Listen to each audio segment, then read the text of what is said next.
இந்த ஃபோன் பார்த்தீங்கன்னாக்கா எப்படின்னா டச் ஃபோன் மட்டுமே இருக்குது. பாட்டு மியூசிக்லாம் வரும், நல்லாயிருக்கும். இந்த ஃபோனை வந்து நீங்கள் பழங்காலத்து ஃபோன் மட்டும் இருக்கும், சின்ன பிள்ளைங்கலாம் பிடிக்கும் இந்த ஃபோனு.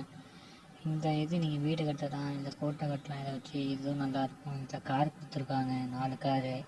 இந்த 4 காரை வச்சு நீங்கள் ரேஸ் விளாட்லாம். இதில் 4 காரை வந்து கலர் கலராக கொடுத்துருக்காங்க. இதில் நீங்கள் வச்சு ரேஸ் விளாட்லாம். இதில் நீங்கள் வந்து இப்போ எலக்ட்ரிஷியனாக இருக்கீங்கன்னாக்கா இதில் நீங்கள் எலக்ட்ரிஷியன் இது பண்ணலாம்.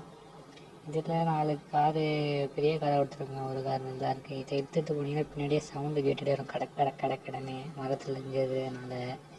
இந்த காரும் நல்லா இருக்குது, பார்க்குறதுக்கு சூப்பராக இருக்குது. இந்த காரும் எடுத்துகிட்டே போகலாம். அதில் ட்ரம் செட் மட்டும் நல்லா செட் பண்ணி கொடுத்துருக்காங்க, பார்க்குறதுக்கு நல்லா இருக்குது. இந்த கார் வந்து எப்படின்னா ரேஸ் கார் மட்டும் இருக்குது. இப்போ ரிமோட் இருக்கானு தெரியல, ஆனால் ஃப்ரெண்டு லைட்லாம் இருக்குது.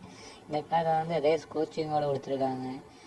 நீங்களும் உங்கள் ஃப்ரெண்டும் ரேஸ் ஓட்டலாம். இதில் ஏகப்பட்ட கார் கொடுத்துட்டாங்க, நீங்கள் டீமாக வச்சு நீங்கள் கார் ஓட்டலாம். இந்த காரும் நல்லா இருக்குது, பார்க்குறதுக்கு யூனிக்காக இருக்குது, சூப்பராக இருக்குது. கலரும் நல்லா இருக்குது, எனக்கு பிடிச்சிருக்கு. நீங்கள் இப்போ பாட்டு பாடிட்டே மியூசிக் போடலாம், இல்லை மியூசிக்கும் நல்லா வரும். அடுத்து இந்த பொம்மை பார்த்தீங்கன்னாக்கா பார்க்குறதுக்கு நல்லா இருக்குது. அதே மட்டும் அந்த பொம்மை ஆன் பண்ணிட்டுனா மியூசிக் ஓடிட்டே இருக்கும், ஜாலியாக இருக்கும். இது வந்து பொம்மையோட கொடுத்துருக்காங்க, இதுதான் மியூசிக் வரும், சைடில் கலரும் அதில் லைட் எரியும். இந்த இது பார்த்திங்கன்னா தக்காளிக்குள்ளே எல்லா காய்கறியும் இருக்கிற மட்டும் வச்சுருக்காங்க, நல்லா இருக்குது. இதே நீங்கள் எப்படி இந்த பேரட்டை அடிக்கி மேலே அந்த பால் வைக்கணும், இந்த கேம் நல்லாயிருக்கும். இதே நீங்கள் சின்ன பிள்ளை விளாண்டுருப்பீங்க, நல்லாயிருக்கும். எல்லாம் கீழே லிங்க் கொடுத்துருங்க.